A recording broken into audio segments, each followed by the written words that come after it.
Hi everyone, welcome back to my channel. It is day 8 with Lucia Life Coaching, and we are on a 55-day identity shift manifestation journey, and I'm so happy you're here with me today. So yesterday we talked about staying calm in the midst of manifestation. Today we're going to talk about being delusional, right? Really being delusional, because a lot of times the voice that's running your life, the one that doubts, the one that fears, the one that tells you to stay small, isn't really serving you at all. That's because most of us live on autopilot.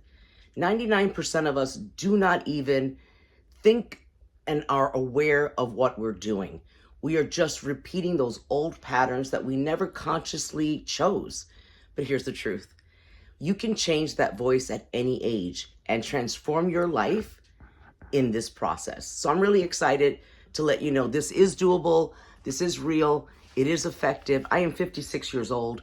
I transformed my life at the age of 50, letting go of my 9-to-5 career and finally stepping out in belief of myself. And I want to show you how to do it too. So before we rewrite our inner voice, we first need to be aware of it, right? What is our inner voice telling us? What are those words that are running through your mind that are holding you back, that are making you limited, right? That are not really allowing you to expand. So I remember when I was in my late 20s, I was going through a divorcing my first husband, who I found was cheating on me with my friend. Yes, you heard that right. And it was a Friday night, came home from work, stopped into a restaurant to grab something to eat, and I find a little boy being yelled at by an older woman.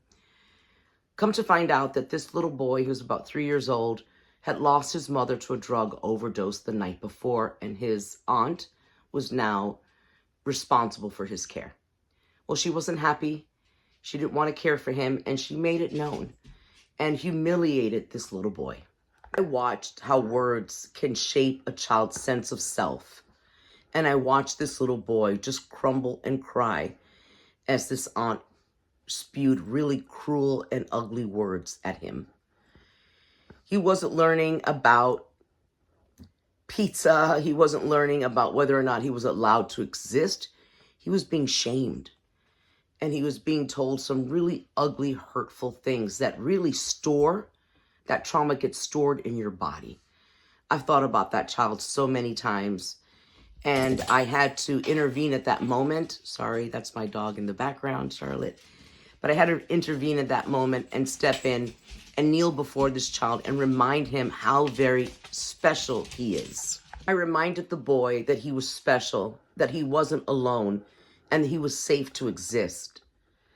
In comforting him, I realized that I wasn't only speaking to him, I was speaking to a younger version of myself, a part of me that was still needing to hear that I matter. Telling that little boy that he was safe to exist and that he really did matter.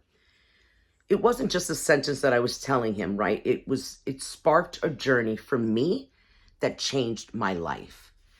So while I was feeling sorry for myself, walking into this restaurant, feeling alone, thinking of my husband with my friend in a beautiful, Caribbean island, all of that went away. All of that went away when I saw that little boy hurting and those words being spewed at him.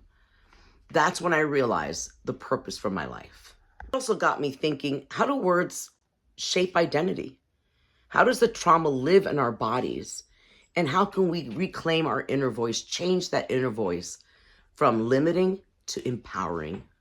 I began reading, studying, and researching for 2 decades. I explored how language shapes identity and how all these experiences really are imprinted on our nervous system and how our bodies absorb the trauma. Here's the key that I discovered. Our brains are plastic. They can form new connections through life. Repetition, attention, and emotional engagement literally reshapes how we think, how we feel, and how we act. If I could consciously speak words of love, worth, and possibility to myself, then I could rewrite any internal narrative and reclaim my life. So this understanding became the foundation of Delusional Blueprint. And really, it became the beginning of a journey that changed my life forever. That boy did more for me than I could have ever done for him.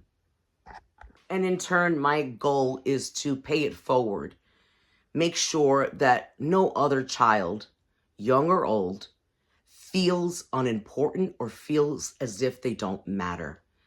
I want them to take control of their life and realize that they can reclaim their life, put away all that negative fear and doubt, and reprogram your inner voice, right? Having that inner voice start telling you something positive instead of negative. So that's when the 4-part delusional blueprint comes in. The first part is awareness. You want to notice your inner voice running on autopilot. You want to identify those limiting scripts, right? Things like, I don't belong, or I don't matter, or I'm not important enough. Those are limiting beliefs that are untrue. You want to also, as your step 2, is rewrite and replace those limiting beliefs with emotionally believable alternatives. Something like, I am enough. I am getting better. I do belong. I am allowed to grow. The third step in the 4-part delusional blueprint is to anchor and embody. You want to pair words with small rituals, right?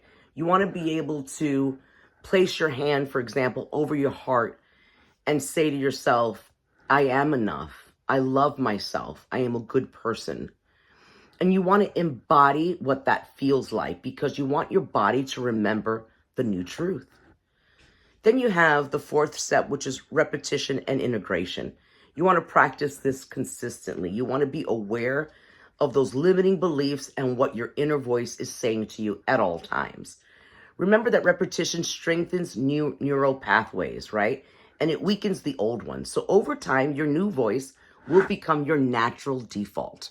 And why delusional? Well, I was thinking about it. We first have to see these beliefs. Sometimes I see these beliefs as being too big, too impossible. And it's not denial, it's kind of a transformation. So that's why I called it Delusional Blueprint, because I choose the new story. I choose the new identity.